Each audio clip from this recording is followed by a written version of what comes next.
ทุกคนทุกแห่งหัวปีพัดแล้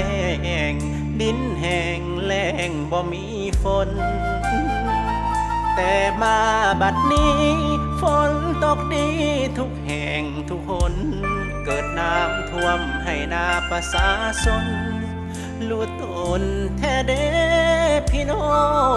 งเป็นห่วงเด้อเจ้าพี่น้องลาวที่ถึงน้ำท่วมฟ้า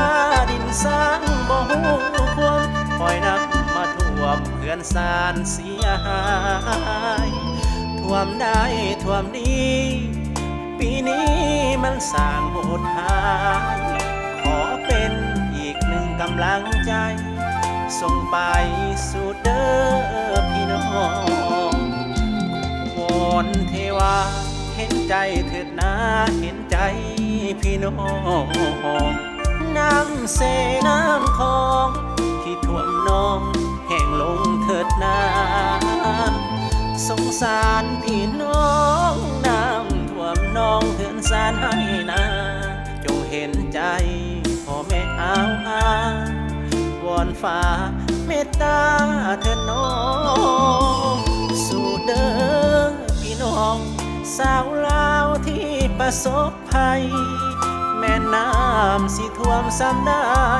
ยิ้มสู้เข้าไว้แห่งใจอย่าท้อขอฝากเพลงนี้เป็นกำลังใจอ้ายน้องแม่พ่อขอให้คนลาวอย่าท้ออ้ายน้องแม่พ่อ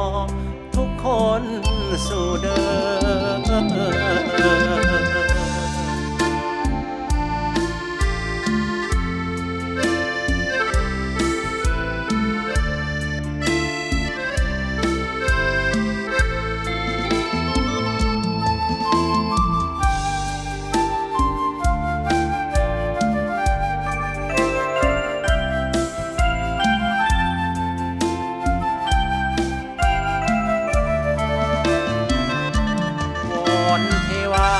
เห็นใจเถิดนะเห็นใจ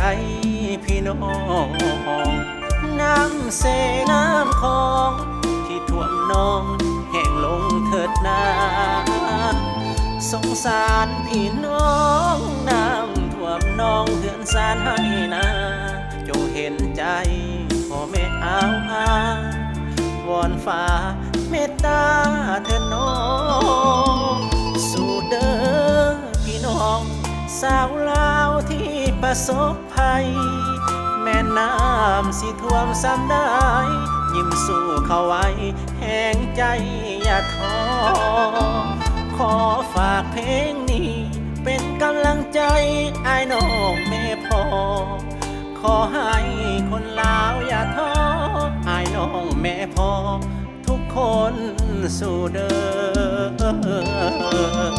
อ